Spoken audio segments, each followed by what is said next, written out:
자, 이번 시간은 헌법 두 번째 시간입니다. 기본권 분야입니다. 기본권. 이것도 굉장히 중요하죠. 자, 헌법상 기본권. 기본권 그냥 인권 생각하십니다. 인권. 자, 그래서 이 헌법에는 국민의 자유와 권리 그리고 의무를 헌법 10조부터 30조까지 10조부터 39조에 걸쳐서 정하고 있어요. 약 한 몇 개 조문, 한 30개 조문쯤 되겠네요. 자유와 권리, 의무까지 정하고 있습니다. 그러니까 전반부는 자유와 권리, 후반부는 주로 의무예요. 납세 의무, 국방 의무, 교육 이런 거. 그래서 헌법에 정하고 있는 국민의 자유와 권리, 의무를 보통 기본권이라고 부른다. 특히 권리, 자유. 자, 그래서 먼저 살펴볼까요? 헌법 10조에 보면 모든 국민은 인간으로서 존엄과 가치를 가지며 행복을 추구할 권리를 가진다. 국가는 개인이 가지는 불가침의 기본적인 인권을 확인하고 이를 보장하는 것을 준다. 인간으로 존엄과 가치, 우리 부처님 말씀하신 전상천하 유아독전, 인간은 누구나 고귀하고 존엄하다는 거죠. 이 헌법에서 가장 높은 가치입니다. 그렇기 때문에 누구든지 행복을 추구할 권리를 가진다고 보고 있죠. 이거 10조입니다. 그 다음에 39조에 가면 모든 국민은 국방의 의무를 진다. 이렇게 있죠.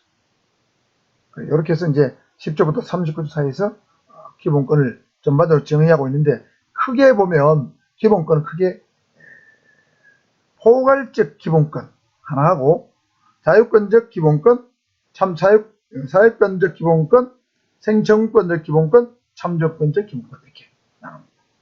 좀 나눈다면 5개로 나눌 수 있겠죠? 크게 보면 5개로 기본권을 나눈다. 크게입니다. 크게.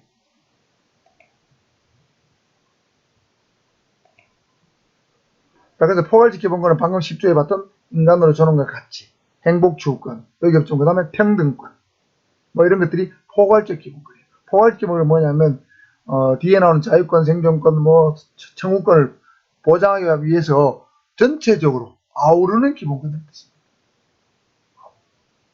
종합적 기본권 보십니다. 인간의 존엄과 가치, 행복 추구권, 평등권을 바탕에 해서 뒤에 나오는 자유권, 생존권, 사회권 이런 것들이 나온다는 뜻이 되겠습니다. 그래서 행복 추구권과 관련해서 하리수가 성전환을 했죠. 그 성전환 인정 판결을 받았습니다. 성전환을 해줄 때 법원에서 하리수의 성전환을 인정해준 이유 중에 논거 중에 가장 중요한 논거가 바로 행복 추구권입니다. 하리수는 남자로 사는 것보다 여자로 사는 것이 하리수의 어떤 본성, 성격, 생활 태도에 더 부합해서 하리수가 행복하게 살기 위해서는 여자로 인정해줘야 된다, 법적으로. 그래야 하리수는 행복하게 살 수 있다. 그러니까 성적 자기결정권. 여성은 남성, 여성이라는 뜻입니다. 남성이 여성으로 또는 여성이 남성으로 성전환을 하는 자기결정권. 그건 행복 추구권과 관계있다는 거죠. 아시겠죠? 자, 하리수, 성적 자기결정권, 행복 추구권과 관계있다. 알아두시고요. 자, 그 다음에 자유권적 기본권입니다. 줄여서 그냥 자유권입니다. 기획적 기본권이 없다 생각하시면 돼요. 그러니까 인간의 자유와 관련돼서 가장 국가가 보장해줘야 될 기본권이라는 뜻입니다. 그래서 개인의 자유로운 영역에서 국가 권력의 간섭이나 어떤 침해가 없어야 되겠죠. 그래서 이 자유권을 최초로 규정한 어떤 헌법은 바로 미국의 버지니아 주 헌법이 되겠습니다. 1776년도입니다. 미국이 독립선언을 하기 직전이죠. 7월 14일 독립되었는데 독립되기 직전에 버지니아 주헌법에서 자유권을 가장 최초로 주었어요. 그 다음에 이 자유권의 핵심적인 세부 내용을 보면, 자, 신체의 자유, 거주 이전의 자유, 직업 선택의 자유, 주거의 자유, 사생활의 비밀의 자유, 사생활의 비밀 또는 사생활의 자유, 통신의 자유, 재산권의 보호 및 정신적 자유권이 포함했어요. 그 정신적 자유는 양심의 자유, 종교의 자유, 언론, 출판, 집회, 결사의 자유, 학문과 예술의 자유. 이런 건 다 정신세에 관계 있는 거죠. 이런 것이 다 자유권에 속해요. 이제 나중에 시험 문제는 말이죠. 다음 중 자유권적 기본권에 속하지 않는 것은, 또는 사회권적 기본권에 속하지 않는 것은, 이런 식으로 나오기 때문에 자유권에 속하는 이 자유의 내용을 외워야 됩니다. 그냥 보면 신체의 자유 가장 중요한 자유죠. 여러분 신체 자유가 침해당한다. 어디 가다 둔다. 누가 날 팬다. 막 마구 때린다. 국가가 보이지 않는다. 여러분 굉장히 괴로운 일이죠. 이사 갈 때마다 누구 사전에 신고를 해야 된다. 또는 뭐 감시를 받는다. 심각한 문제죠. 어디 이사하든 여러분 관계없잖아요. 직업 선택의 자유 있죠. 직업을 내가 어떤 직업을 하든지 뭐 관계없잖아요. 대기업을 중소기업을 하든 간에 나는 자연이다 해가 산으로 되어가든 그죠 관계없잖아요. 여러분 자유에 관계된 거죠. 그 다음에 주거의 자유. 여러분 살고 있는 주거에 남은 영장 없이 함부로 들어오면 안 되죠. 여러분 동의받고 들어오거나 영장 받아만 여러분 주거에 들어올 수 있어요. 주거의 평온을 위해서. 그 다음 사생활의 비밀은 보장되죠. 그렇죠? 여러분 누구를 만나든 간에 그렇잖아요. 누가 연애를 하든 그건 개인 자유입니다. 물론 불륜 관계는 안 되겠지만 그렇죠? 통신의 자유는 뭐냐면 여러분 휴대폰, 일반 전화 또는 이메일 같은 거를 마음 놓고 주고받을 수 있죠. 누군가. 물론 그것이 불법적인 내용은 안 됩니다. 그 통신의 자유입니다. 통신의 자유 함부로 침해할 수 없어요. 통신의 자유를 침해하기 위해서는 법원이 발부한 통신 영장, 소위 허가장을 받아야 여러분 통신을 감청할 수 있어요. 그 다음 재산권 보호되죠. 여러분 재산 함부로 누가 뺏어갈 수 없죠. 법률의 양형과 방법 외에는 여러분 재산권을 침해할 수 없어요. 이것도 자유가 강해요. 재산 보유의 자유죠. 그 다음에 증인의 자유 설명했습니다. 자, 이런 것들을 어떻게 배우면 좋겠는가? 제가 그래서 연구를 좀 해봤어요. 그래서 이 두 문자를 따서 거지가 주사에 빠지면 신체와 정신이 통제가 안 된다. 거지를 폄하하는 건 아니지만 외우기 위한 겁니다. 거지인데 이거는 거주 이전의 자유. 지는 직입니다. 직업 선택의 자유인데 지로 살짝 바꿨어요. 거직인데 거지가 주거의 주는 뭡니까? 주거의 자유입니다. 주거의 자유. 사생활의 자유. 그 다음에 신는 신체의 자유. 신체의 자유. 정신적 자유. 어디에 양심, 종교, 언론, 출판, 학문, 예술 자유. 그 다음에 통신의 자유. 쟤는 제자가 의가 되어야 되지만 아이로 해야 하는 거는 통제라는 거는 원래 의지만은 재산권의 보호를 위해서 통신의 자유, 재산권의 보호. 자, 그래서 거지가 주사에 빠지면 신체와 정신이 통제가 안 된다. 이렇게 배운 요거는 다 자유권에 속한다고 보시면 됩니다. 신체와 정신. 그렇죠? 여러분 술 주사 심한 사람은 안 하죠. 술들이 많이 먹고 말이죠. 술을 많이 먹으면 간이 커져가지고 음주운전 하는 거예요. 신체와 정신이 통제가 안 돼가지고. 그렇죠? 자, 그 다음에 신체의 자유는 인간의 모든 자유 중에서 가장 원시적 자유다. 자, 가장 원시적 자유는 신체의 자유입니다. 요겁니다. 신체를 해소당하지 않을 권리. 그죠?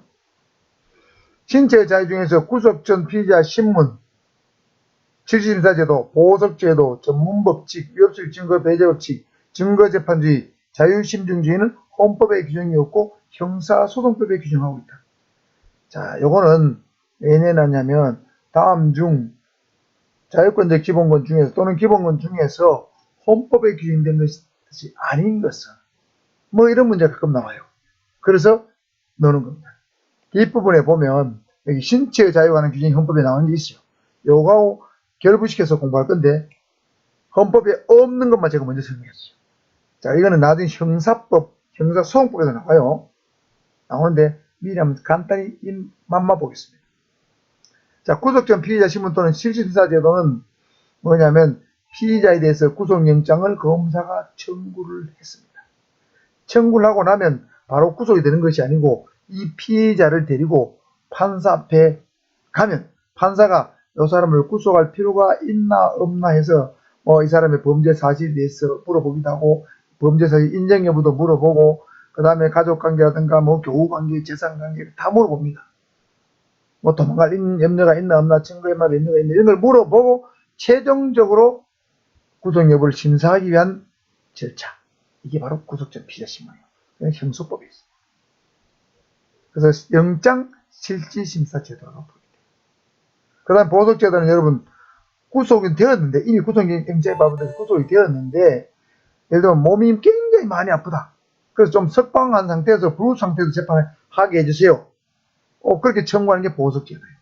몸이 아파서 하는 건 병보석이고 병이 없으면 내가 출석을 재판을 꼬박꼬박 잘 나올 테니까 날 좀 풀어주세요 해가지고 그에게 돈을 내는 방법도 있어요. 그건 금보석이라고 합니다. 금보석, 병보석 두 가지가 있어요. 그 다음에 전문 법칙은 뭐냐면 나무로부터 전해들은 말 또는 나무로부터 전해들은 말을 적은 서류는 증거로서의 가치가 없다. 증거능력이 없다는 법칙. 이게 전문 법칙입니다. 자, 이게 전자는 전할 전자고 문은 들을 문자입니다. 듣고 전하는 것은 증거능력이 없다. 압축하면 그런 것을 전문 증거라고 부르는데 전문 증거는 증거능력이 없다는 법칙. 전문 법칙이요. 여러분 남의 말을 들으면 그대로 전달하나요? 아니죠. 들은 사람이 전달할 때는 자기 생각을 넣어가지고 과장도 하고 왜곡도 하고 축소하죠. 그래서 형사소송법에서는 주어 들은 말은 법정에 떠들어봐야 증거로 인정하신다는 뜻입니다. 중요합니다. 위법수입 증거 배제 법칙은 위법하게 수입된 증거는 증거 능력이 없다. 이게 위법수입 증거 배제 법칙이에요. 당연한 거죠. 증거는 하부적으로 해야 돼요. 예를 들면 남의 대화를 그 사람의 동의를 받지 않고 녹음을 해가지고 그거를 증거로 법정에 냈다. 그거 위법하게 수입된 거잖아요. 남의 AB가 대화하는 걸 나는 대화의 당사자가 아닌 C가 AB의 대화를 녹음했다. 그럼 불법이에요. 위법수입 증거입니다. 그럼 증거 쓸 수 없어요. 그 다음에 재판은 증거에 입각해서 해야 된다는 거죠. 그래서 사실을 확정할 때는 입증이 제일 중요하다고 했죠. 증거를 잘 제시해야 됩니다. 증거에 대한 재판. 그래야 억울한 사람이 없겠죠. 그 다음에 자유심증지는 가장 어려운 말이에요. 증거의 증명력은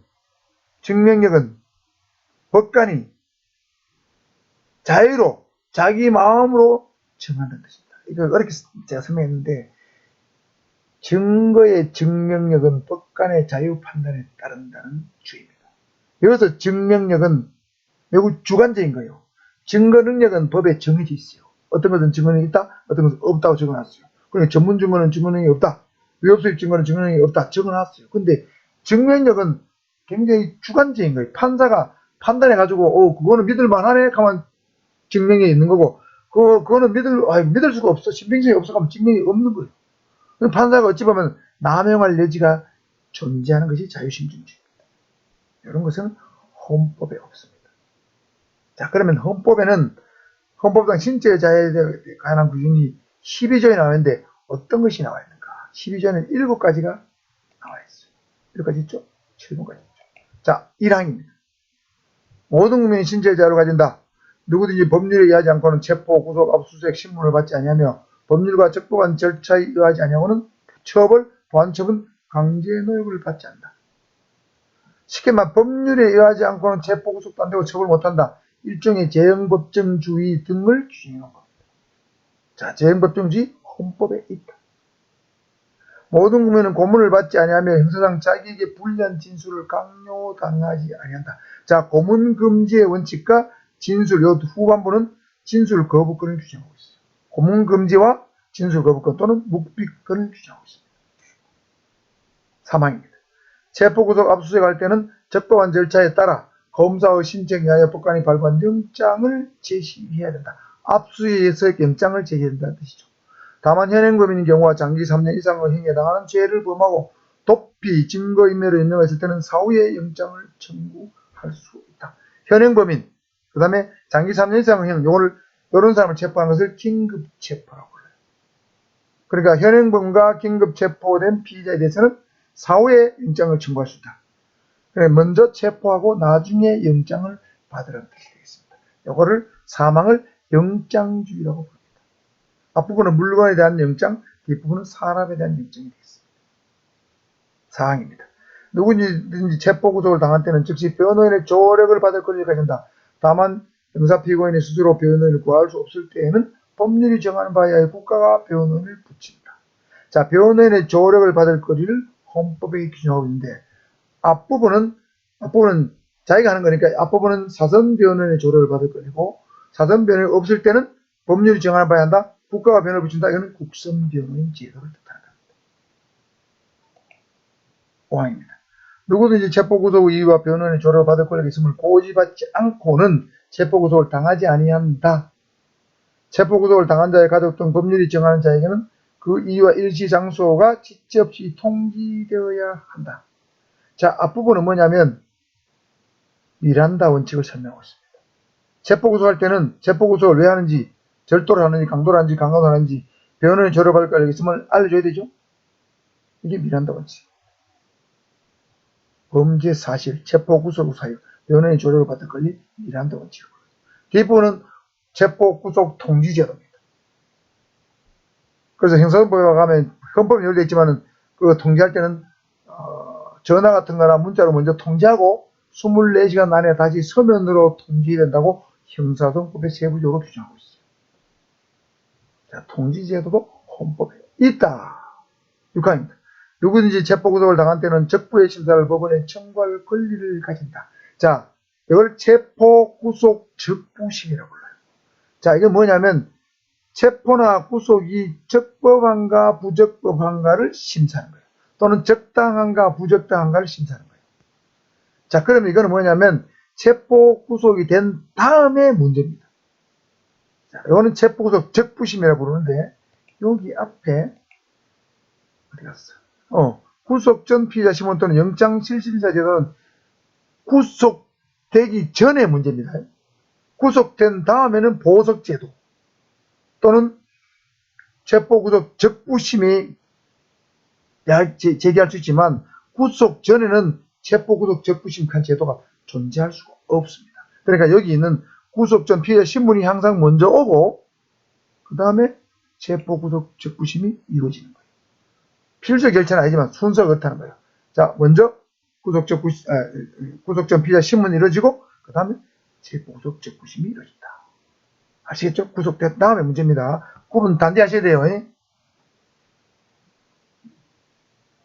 7번째입니다. 피고인의 자백이 고문폭행, 협박, 구속에 부당한 장기화 또는 기망 기타의 방법에 의하여 자의력하는 스스로 의사로 진술된 것이 아니라고 인정될 때 또는 정식재판에 있어서 피고인의 자백이 그에게 불리한 유일한 증거일 때는 이를 유죄의 증거로 삼거나 처벌할 수 없다. 자, 앞부분을 자백의 임성법칙이라고 합니다. 자백이 고문폭행, 협박, 구속에 부당한 장기화 기망 기타 방법으로 자의로 진술된 것이 아니다. 즉 임의성이 없이 진술된 것이라고 인정될 때 유죄 증거로 삼을 수 없죠. 앞에 나왔던 고문금지의 원칙과 일맥상통한 겁니다. 자, 앞에는 고문금지만 했지만 요 7항은 고문도 금지되지만 고문을 통해서 자백을 받았다면 그는 유죄 증거를 쓸 수 없다는 거죠. 그거를 여러분 자백의 임의성 법칙이다. 자백은 임의성이 있어야 증거로 유죄 증거를 쓸 수 있다는 뜻이 되겠습니다. 자, 후반부 자백이 그에게 불리한 유일한 증거일 때는 유죄의 증거로 삼거나 처벌할 수 없다. 이거를 자백의 보강 법칙이라고 합니다. 자, 피고인이 있는데 A가 있는데 A가 자백을 했어요. 그런데 다른 유죄의 증거가 한 개도 없어요. 자백밖에 없어요. 그러면 그 사람은 유죄 판결할 수 없고 무죄 판결해요. 왜? 자백만으로 그 사람을 유죄 판결하는 것은 매우 위험하기 때문에 헌법에 위배됩니다. 그래서 자백에는 항상 보강 증거가 필요하다는 법칙, 이를 자백의 보강 법칙이라고 합니다. 형소법에서 다시 배우게 되겠지만 미리 맛을 본 거예요. 자, 그럼 다시 정리해서 헌법에 규정된 거 재형법정주의, 진술거부권과 고문금지, 영장주의, 변호인의 조력을 받을 권리, 미란다 원칙과 구속통지제도, 체포구속 적부심제도, 자백 임성법칙, 자백의 보강법칙은 헌법에 있는데 이런 것들은 없다는 거죠. 구속전 피의자심은 보석, 전문법칙, 위법수익 증거 배제법칙, 증거재판주의, 자유신변주의는 헌법에는 없고 형소법에만 있다. 두 개 구분해둬야 되겠죠. 다음은 헌법상 재산권에 관한 기입니다. 물론 자유권에 속하는 거죠. 23조 규정하고 있는데 모든 국민의 재산권은 보장된다. 그 내용과 관계는 법률로 정한다. 재산권이 보장됩니다. 사회재산 제도도 보장되는 거예요. 단 재산권 행사는 공공법률에 적합하도록 해야 된다. 내 재산권 행사하는데 내 마음대로 못하고 가끔씩 공공법률에 맞아야 된다는 뜻입니다. 자, 3항 공공필요에 의한 재산권의 수용, 사용, 제한 및 대부 보상은 법률로서 하되 정당한 보상을 지급해야 된다. 자, 2항과 3항 좀 관련성이 있는 내용입니다. 자, 여러분 재산권은 원래 보장되죠. 자, 내가 얘기해 보겠습니다. 하나 예를 들어 보겠습니다. 여러분 어떤 도시에 땅을 갖고 있어요. 한 100평 갖고 있어요. 그런데 내 주변의 집들이 전부 다 날아갔어요. 내 집도 날아갔어요. 그런데 거기에서 부산시에서 거기를 공공택지로 아파트를 짓겠다고 아파트 개발 사업을 하겠다고 발표를 했습니다. 그래서 내 주변에 딱 집들은 전부 다 평당 1,000만 원 받고 보상을 받고 다 나갔어요. 그러면 나도 1,000만 원 정도 보상받고 나가는 게 맞겠죠? 그게 공공복리의 내 재산이지만 국가나 자치단체가 공공복리 목적으로 아파트 짓겠다니까 내가 해줘야 되잖아요. 그럼 내 집을 1,000만 원 정도 보상받고 나가는 것이 공공복리에 적합한 거예요. 그때 보상은 어떻게 해야 되냐? 정당한 보상을 지급해야 된다. 보통 여러분 그 땅값을 계산할 때 그 주변 내 땅값을 주변한 주변 시세를 3개 이상의 감정평가기관에서 감정을 해서 평균 가격, 3개 이상의 감정가의 평균 가격으로 보통 보상금을 지급한다. 그래서 일반적으로 정당한 보상이라고 봅니다. 상당한 보상 아닙니다. 정당한 보상을 지급해야 한다. 그 다음에 이 보상에 대한 범위, 수용, 사용, 제한. 예를 들면 남의 땅을 국가나 자치단체가 강제적으로 사실은 사가는 거잖아요. 그러니까 일종의 수용 또는 제한이요. 그 보상은 법률을 정하는데 이 법률의 이름이 뭐냐면 요겁니다. 토지의 수용 및 사용에 관한 법률에 의해서 여러분 땅을 국가나 자치단체가 사가가는 거예요. 만일 여러분이 그 1,000만 원에 동의를 안 한다. 그러면 강제로 수용할 수도 있어요. 그것이 여기 들어있습니다. 토지 수용 사용하는 법률 들어있어요. 옛날에 이게 토지 수용법이었어요. 자, 그래서 해설, 재산권 해설 보겠습니다. 재산권의 수용 행사는 공공복리에 적합해야 된다. 그래서 아까 1,000만 원짜리 땅을 나는 5천만 원 안 주면 안 팔 거야. 그렇게 하면서 이 땅을 안 팔면 그게 바로 알박기가 되는 거예요. 알박기는 금지됩니다. 내 땅임에도 불구하고 공공복리에 적합하지 않기 때문에 국가에서 또는 자치단체에서 강제로 수행할 수도 있습니다. 알박기는 금지입니다. 알박기 금지되는 것이 금지하는 것이 바로 공공복리에 적합한 재산권의 사용이라는 뜻이 되겠습니다. 그러나 재산권의 핵심적 내용은 침해할 수 없다. 통째로 뺏어서는 안 된다는 뜻이죠. 정당한 보상을 지급해야 한다는 뜻입니다. 정당한 보상을 지급하면 핵심적 내용은 침해하지 않는다고 볼 수 있겠죠. 상당한 보상은 아니고 정당한 보상입니다.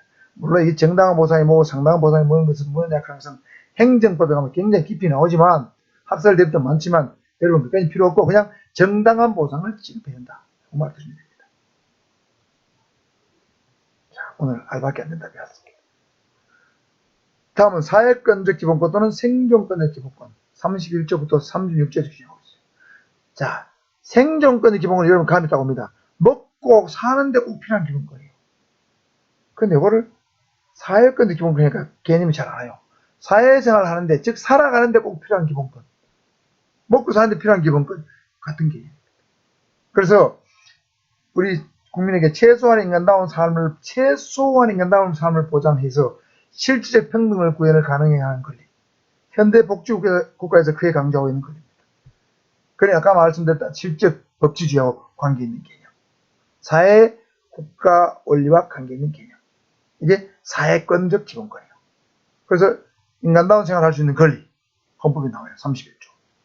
근로의 권리, 노동상권, 좋은 환경에 살 권리, 교육을 받을 권리, 혼인을 하고 보건위생에 대해서 국가로부터 보상을 받을 권리. 이런 것들은 다 여러분 살아가는데 생존하는데 먹고 사는데 굉장히 중요한 거죠. 특히 근로의 권리, 노동상권 중요하잖아요. 이게 더 중요하죠. 그 다음에 교육을 받고 싶으면 교육을 받을 권리. 그래서 국가에서 의무교육도 초등학교까지 의무교육이지만 교육을 받으려고 여러분 의지만 있으면 교육받을 수 있죠. 석사, 박사까지 받을 수 있습니다. 그 다음 좋은 환경을 해달라고 만들어달라고 요구할 수 있죠.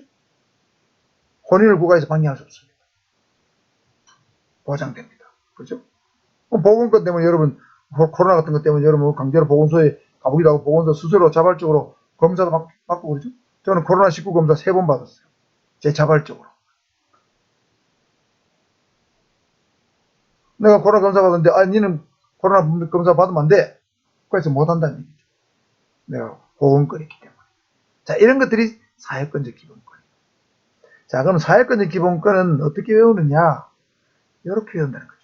인간적인 근로환경에서 교육받고 오는 여자. 빨간 글씨가 핵심입니다. 자, 인간다운 생활할 권리. 최소한 인간다운 생활을 보장해야 하잖아요. 그죠? 근로의 권리 또는 근로상권, 그 다음에 환경권, 교육을 받을 권리, 혼인하자. 혼인은 혼인과 보건입니다. 인간적인 근로환경에서 교육과 혼인자, 이거는 사회권이다. 이렇게 얘기합니다. 다음은 청구권적 기본권 26조부터 30조에 나와 있습니다. 뭐 글자 그대로 청구권이요. 국가에 대해서 뭘 청구할 수 있는 거죠. 여러분 민법 공부할 때 또 법학교 일반 배울 때 청구권 배웠죠. 청구권은 대표는 채권이라고 했죠. 특정인에게 어떤 행위를 청구할 수 있는, 자기나 부자일을 청구할 수 있는 권리, 청구권이라고 했잖아요. 그런데 헌법에는 이보다 약간 더 포괄적인 거예요. 개인이 국가에 대해 청구할 수 있는 거예요. 기본권의 말이 붙었기 때문에. 알겠죠? 민법의 청구권은 개인이 개인인데, 이거는 청구권의 기본권이니까 개인이 국가한테 또는 개인이 자치단체에 청구할 수 있는 기본권이라는 뜻입니다. 그래서 청문권, 형사보상 청구권, 국가배상 청구권, 피해자 구조 청구권, 다 청자가 붙었죠. 청문권, 형사보상 청구권, 국가배상 청구권, 피해자 구조 청구권. 청자가 붙은 게 4개 있습니다. 그 다음에 공개재판을 받을 권리인데, 사실 이것도 공개재판 청구권 이렇게 표현이 돼요. 그래서 이 청구권의 기본권은 청자 붙은 거 하고 공개재판 받을 권리, 공개재판 청구권. 이렇게 하면 간단하죠. 그래, 청청청청 공이야. 외울게. 나중에 한번 정리해 주겠습니다. 그래서 이 청원권은 뭐냐면, 여러분 국민청원, 청와대 국민청원 많이 하죠. 전자문서엔 청원이요. 그 청원은 문서에 의하거나 전자문서로 할 수 있어요. 구도 청원할 수 없습니다. 개인이, 국민이 국가에 대해서 뭔가를 법령을 제정해 주시오, 폐지해 주시오, 누구를 처벌해 주시오, 막 하잖아요. 청원하죠. 뭔 공무원이 잘못했으니까 파면해 주시오. 청원권이에요. 국가는 이 청원을 심사하고 청원에 대해서 답변할 의무가 있습니다. 청원법에 있어요. 그 청원입니다.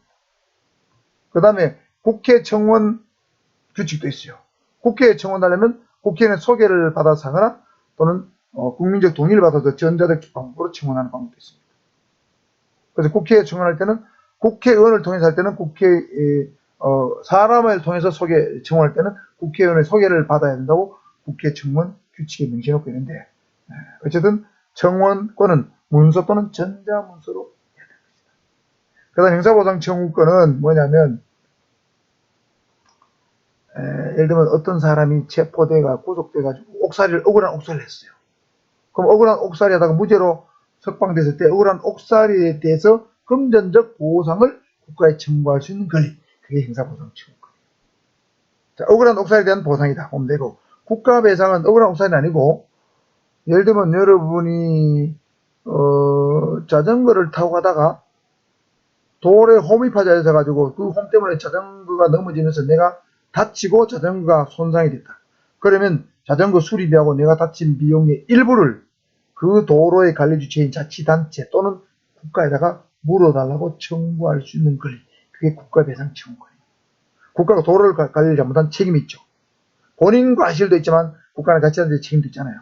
그럼 그 과실 비율을 따져서 어느 정도 배상을 해줍니다. 그게 국가배상 청구권이에요.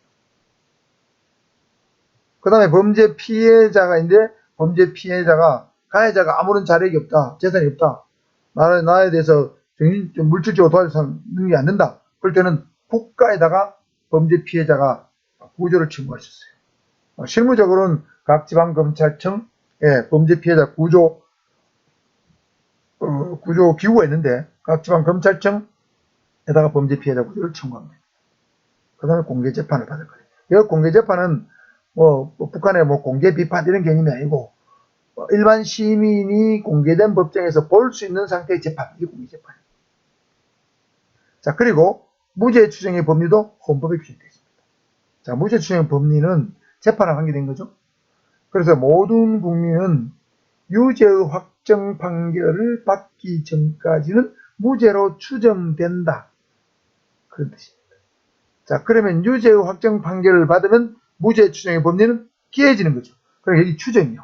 제가 간주와 추정을 했지만 유죄 확정 판결을 받으면 무죄 추정은 깨지는 거예요. 자, 무죄 추정은 유죄 확정 판결을 받기 전까지만 유효하다, 이렇게 보시면 되겠습니다. 다음은 참정권의 기본권입니다. 참정이니까 정치에 참여한다는 뜻입니다. 다시 말해서 정치적 기본권이요.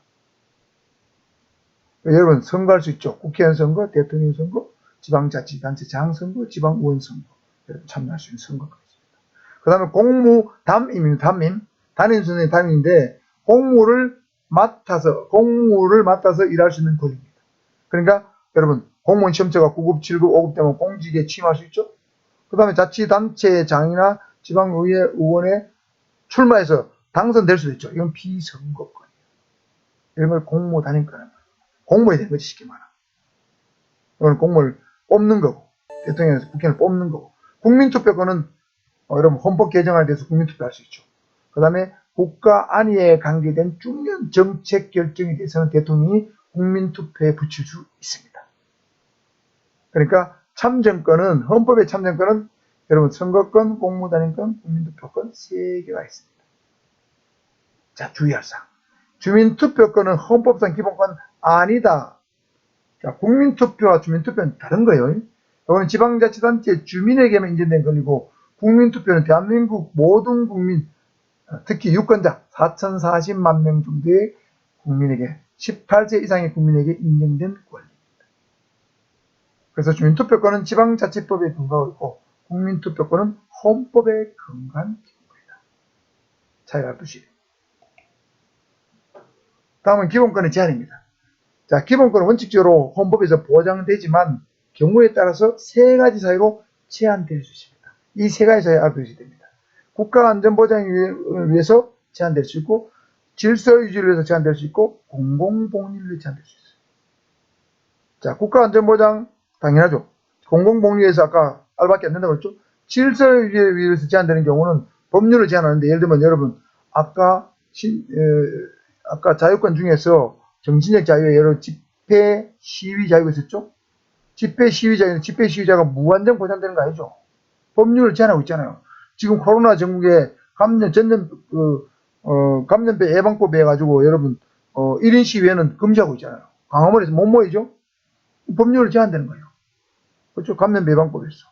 그 다음에 집회 및 시위에 관한 법률에 의해서도 제한될 수 있습니다. 청와대 주변에는 몇 미터까지는 집회 시위할 수 없다. 이런 규정이 있잖아요. 제한되는 거예요. 그러니까 감염병 예방법 또는 집회 및 시위에 관한 법률에서 제한되는 게 바로 질서유지를 위해서 기본권이 제한되는 거예요. 헌법에 보장된 기본권이 무한정 보장되는 것은 아니다. 그러나 제한하는 경우에도 자유와 권리의 본질적 내용을 침해할 수 있다. 이 본질적 내용이 뭐냐? 참 애매한 내용이죠. 자, 예를 한번 보겠습니다. 확정된 자신의 형사사건 수사 기록의 복사 신청을 거절한 행위는 위헌이다. 근거는 국민의 알 권리를 침해한 거죠. 자, 여러분 이 알 권리는 헌법에 규정이 없습니다. 명문으로 인정된 권리가 아니에요. 그런데 전 세계적으로 알 권리는 일반적으로 헌법에는 규정되어 있지 않지만 헌법의 안에 내재하고 있는 권리다. 헌법 내재적 권리다. 또는 일반적으로 인정된 권리라고 보고 있습니다. 그래서 알 권리 충족 차원에서 여러분 언론 보도 나오면 알 권리 차원에서 알려주라. 그 다음 죄 짓는 거 왜 안 알려주는데 얼굴 보여주라 하잖아요. 얼굴도 보여주라. 정보를 공개를 한다. 이거 알 권리 때문에. 헌법에 없습니다. 여러분 알 권리 하는데 헌법에 인정하는데 없습니다. 물론 법률이 있어요. 공공기관은 정보공개관은 법률에서 정보공개를 요청할 수 있지만 헌법에는 알 권리가 규정이 없습니다. 그래서 자신의 형사사건 수사기록 복사 신청을 거절하는 행위 확정됐죠. 이거는 거절하는 것은 자유와 권리의 본질적인 내용을 침해한 것이라고 합니다.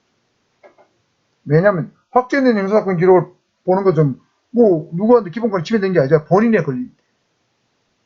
확정되기 전에 수사 기록을 보게 된다면 그건 자기가 피고인이 거짓말을 할 수도 있기 때문에 그거는 위헌이 아닐 수 있지만 확정된 거는 봐도 관계없잖아요. 보여줘야죠. 이해가죠? 자, 그 다음에 저항권. 저항권도 헌법 규정이 없습니다.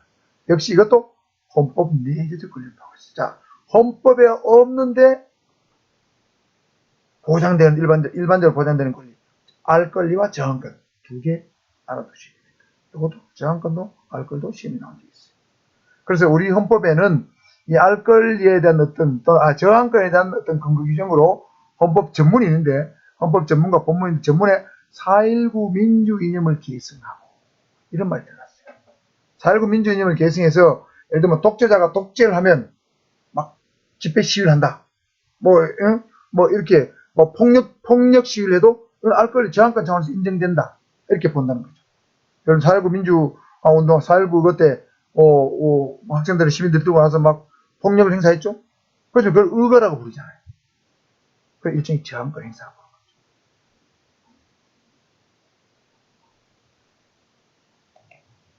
자, 기본권을 정리해 보겠습니다. 암기법입니다. 쉽게 말하면. 자유권, 거지는 주사에 빠지면 신체와 정신 통제가 안 된다. 이렇게 하겠습니다. 자유권입니다. 사회권 또는 생존권은 인간적 근로환경에서 교육받고 혼인하자. 청구권은 간단합니다. 공이라고 했죠? 공개 재판을 받을 겁니다. 공원. 참정권은 정치 기본권이죠.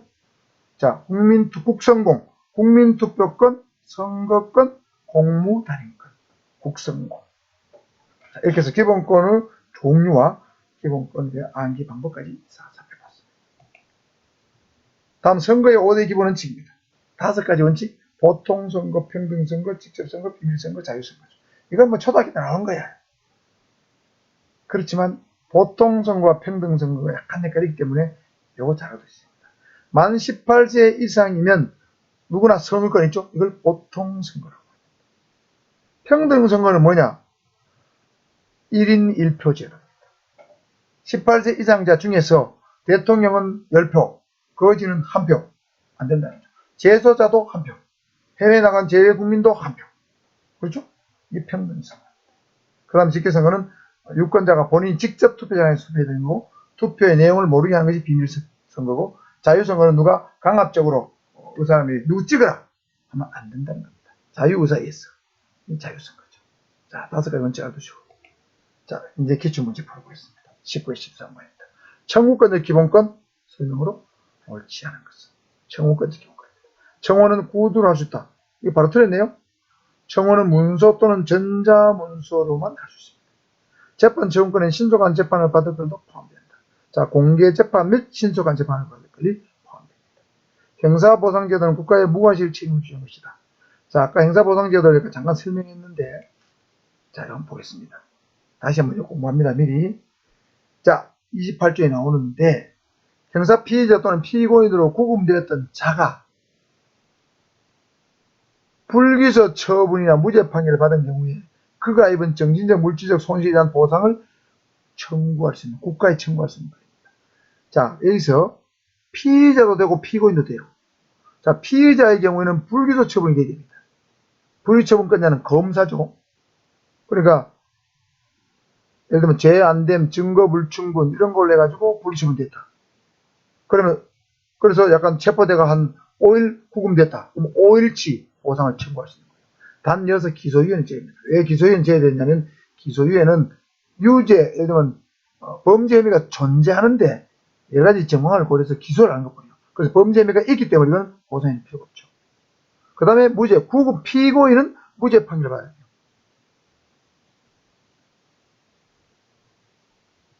그에 대한 손실을 보상을 청구할 수 있는 거예요. 자, 국가기관의 무과실 책임으로 되어 있는데 왜 무과실 책임이냐? 예를 들면 볼게요. 자, 화성연쇄 살인 사건에서 신범이 잡혔죠. 20년 만에. 그래서 20년 동안 옥살이를 윤성현 씨가 했어요. 여러분 TV 보면 약간 저는 그분 있죠? 억울한 옥살이 했어요. 이 사람이요. 윤성현. 20년 동안 옥살이 했는데 이 사람이 국가에다 보상을 청구할 수 있겠죠. 일당 얼마를 계산해가지고 20년 돈이 지불됩니다. 그러면 이 20년 옥살이를 할 때까지 잘못한 사람은 그 당시 수사경찰관, 그 다음에 검사, 판사 다 잘못했잖아요. 그래서 이 수사관, 검사, 경찰관이 경찰관, 검사, 판사들이 고의 과실로 그러지는 않았을 겁니다. 고의 과실이 없었죠. 고의 과실이 없었음에도 불구하고 책임을 국가에서 보상해 주는 거예요. 그러니까 과실이 없어도 책임을 지는 무과실 책임이라고 하죠. 유과실 책임이 아닙니다. 과실 책임이 아니에요. 과실 책임이 아니고 무과실 책임. 공무원의 과실이 없어도 책임을 진다. 이게 무과실 책임입니다. 그 다음 억울한 옥살이에 대한 결과에 대한 책임이죠. 이해가시죠? 무과실 책임의 개념. 이 사람이 진범이에요. 이 고등학교 시절에 이춘재. 진짜 진범이죠.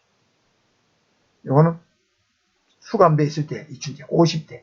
1964년생, 5년생 그렇죠? 이춘재. 눈매는 좀 비슷합니다. 이 사람이 이 사람이라고 볼 수 있을까요? 여러분 제가 20대 나, 50대 나 살인마 있잖아요. 근데 눈매 같은 눈썹은 좀 빠졌고 눈매는 비슷하죠. 조금 최대치긴 하지만 가장 안 변한 건 입모양이죠. 입술선은 뚜렷합니다.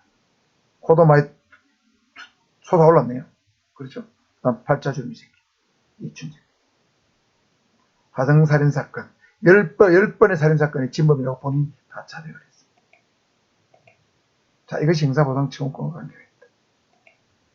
헌법은 범죄 행위로 인한 피해 구조에 관해 규정하고 있다. 아까 설명했죠? 헌법이 있습니다. 자, 1번이 틀렸다. 18회 11번 기본권은 주체가 하는 설명을 옳은 것을 모두 고른다면 외국인은 대한민국에 입국할 자유를 보장받는다. 태아는 제한적으로 기본권의 주체가 될 수 있다. 사법인은 언론 출판의 자유, 재산권의 주체가 된다. 자, 모두 고른 문제, 이걸 박스형 문제로 이런 것이 가장 어려워요. 공인 중개사나 주택가를 시험에는 이 박스형을 박스 안에 한 5개, 6개, 7개 정도 넣어놓고 다 맞는 걸 고르라는 게 굉장히 한 개만 몰라도 틀립니다. 경비조사는 3개만 하니까 쉬워요. 자, 외국인은 대한민국 입국할 자유를 보장받는다. 천만의 말씀이죠. 외국인 우리나라 마음대로 못 들어줘. 언제 들어요? 우리나라에 입국할 수 있는 비자를 받은 사람만 들어올 수 있어요. 그렇죠? 난민 같은 것도 잘 못 들어잖아요. 비자 안 받았기 때문에. 난민을 받아주냐 마냐 탈레반 때문에 말이 많지만 그거는 정책적인 문제고 기본적으로 출입국 관리법에 의해서 비자가 없는 사람은 외국인 들어오지 못한다. 그런데 대한민국 국민은 들락날 마음대로 할 수 있죠. 여권만 있으면 돼. 태아는 이게 틀렸습니다. 태아는 제한적으로 기본권의 주체가 될 수 있다. 자, 이 제한적으로라는 말 때문에 맞죠. 태아는 원칙적으로 기본권의 주체가 될 수 없다. 그러나 제한적으로 기본권의 주체가 될 수 있다. 이렇게 하면 딱 맞아요. 이거 맞는 말이에요.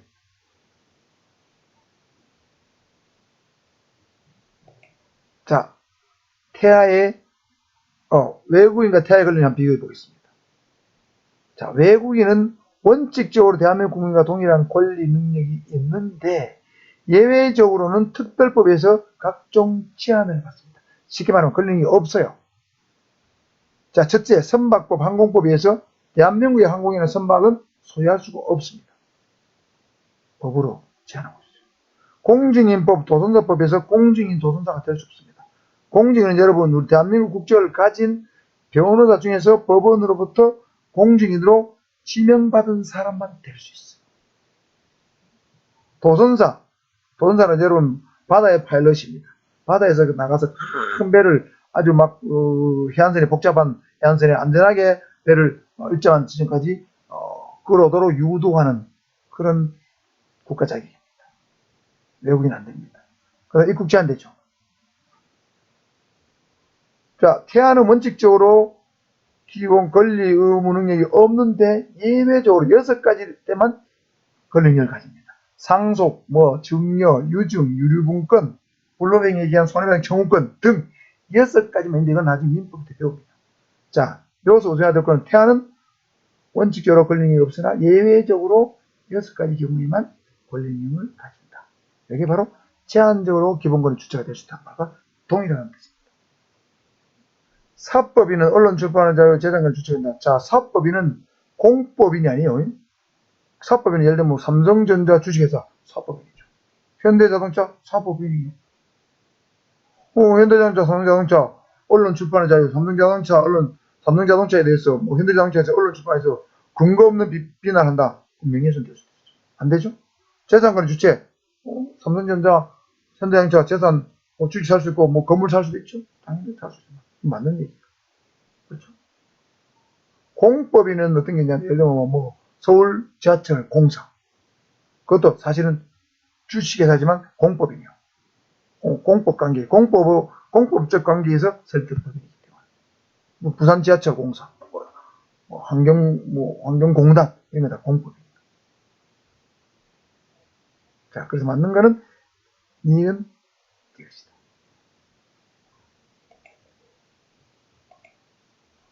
22의 7번입니다. 권리에 관한 설명을 옳지 않은 것은 친권은 권리면서 의무적 성질이 아니다. 그렇죠. 친권자는 양육할 권리도 있으면서 양육의 의무도 있죠.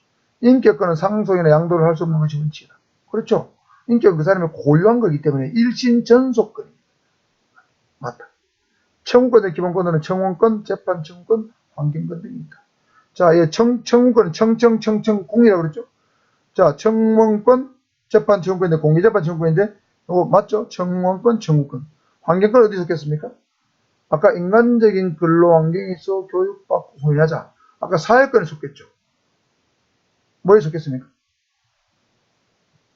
자, 그러니까 이거는 사회권적 기본권. 그래서 이건 틀렸어요. 환경권만 틀렸어요. 살짝 낑가는 거야. 미끼로. 물건에 대한 소유권은 권리이고 그 사용권은 권능에 해당한다. 자, 물건이 있으면 소유할 소유권은 권리죠. 권리가 있죠? 권리는 뭐라고 했습니까? 자기가 이익을 향유하기 위해서 법률이 부여한 힘이라고 했어요. 그죠? 소유권.